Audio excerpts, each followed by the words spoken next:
배가 고픈데 좀 맛있는 거 사두고 하니까 돈 없습니다. 그래도 그것이 뭐 그런가 보다 하고 생각했습니다. 그래도 모르고 쭉 30년을 지금은 무슨 권리로 위안부 피해자를 만두의 고용으로 사용했습니다.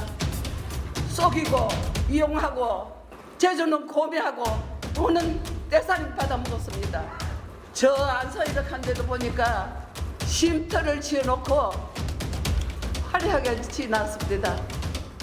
그 윤미한 대표, 위대한 대표, 그 아버님이 사셨다 하더라고요. 정부협의 자금을 횡령에 사용한 것 아니냐는 의혹에 대해 결론부터 말씀드리면 그런 일은 단연코 없습니다. 잘못이 있다면 상응하는 책임을 지겠습니다. 검찰의 무리한 기소가 대부분 무죄로 밝혀졌습니다.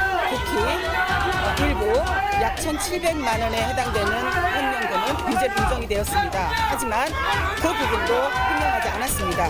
남은 항소 심의 절차를 통해서 그것도 충분히 소명해 나갈 것입니다. 인생을 통째로 부정당하고 악마가 된 그는 그동안 얼마나 억울했을까. 저조차 의심했으니 미안합니다. 잘못했습니다. 다시 정신 바짝 차리겠습니다. 그동안 우리가 윤미향 의원을 너무 폄하했군요. 2심 재판을 통해서 저의 무죄를 충분 입증하기 위해서 최선을 다해서 자료를 제출을 했지만 받아들이지 않았고요. 상고를 통해서 제 무죄를 다시 한번 입증을 해 나가려고 하고 이 일로 인해서 일본군 위안부 문제 해결을 위한 30년의 운동이 소멸되지 않도록 남은 기간 동안 최선을 다하겠다라는 말씀. 대표적으로 무죄에서 유죄로 뒤집힌 게 이게 김복동 할머니의 조의금 명목으로 모금한 1억 3천만 원이에요. 1억 3천만 원 김복동 할머니 조의금. 네, 그렇습니다. 원래 기부금품 같은 경우에 그냥 개인이 막 모집하면 안 되고 예. 법에 따라 정식으로 신고 절차라든지 절차를 밟아야 되거든요. 그렇죠. 그런데 1심 같은 경우에는 이게 모집이 법적으로 잘못됐다라고 하면서도 예. 여러 사정상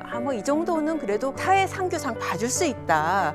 그렇게 했었어요. 그런데 이제 2심에서 보면 그 부분을 하나하나 반박을 한 거죠. 아하. 일단 액수도 굉장히 크고 1억 3천이나 그래서 되니까. 1억 3천이나 되고 이거를 한 달 동안 모집을 했다는 거예요. 아, 장래 보통 3일 동안 모집하고 뒤늦게 뭐 죄송합니다 하고 뒤늦게 주는 분이 있는데 한 달간 모집을 했어요? 그렇습니다. 거기다가 사실 김복동 할머니 유족도 없었거든요. 어. 유족의 뭐 생활비 보전 뭐 이런 성격도 아니고. 자, 그럼 그 돈을 어느 계좌로 받았어요? 그 돈을 이제 개인 계좌로 받아서. 윤미향 의원 개인 계좌로. 그리고 이제 그 돈의 용처가 보면은 시민단체 지원이라든지 뭐 저희가 이제 판결문 파악한 거 보면은 이제 활동가 잔여에 대한 장학금 지원 이런 부분도 있거든요. 예. 그러니까는 장례 목적하고는 이제 무관하다는 거죠. 그래서 이제 이 부분을 이건 이제 횡령이 아니라 이제 보조금법 위반으로 해서 일심 무죄 났던 거 유죄를 인정을 했고 또 하나 크게 달라진 부분이 횡령액이 대폭 늘어난 거예요. 예. 1,700만 원에서 8천만 원으로 늘어났는데 이거는 이제 어떤 차이냐면은 1심 같은 경우에는 용처를 제대로 이를테면은 뭐 음식점 영수증을 갖다 내면서 아 이거 할머니들하고 간담회 했다라고 하면 그걸 그냥 그대로 인정을 해준 거예요. 예. 근데 2심 같은 경우에는 아 이게 미신적다 보니까 집 근처 음식점이고 요가 강습비도 좀 들어가 있고. 그렇습니다. 근데 요가 네. 강습은 1심에서는 무죄를 받았지만 2심에서는 아니 요가하고 위안부 할머니 그 활동하고 무슨 관련이 있어요? 유죄. 이렇게 맞습니다. 갔군요. 이거는 어떻게 보면 1심에서 이걸 왜 무죄로 봤는지 명목상으로 봐도 이거는 위안부 활동하고 관련이 없는데 몸이 튼튼해야 되니까.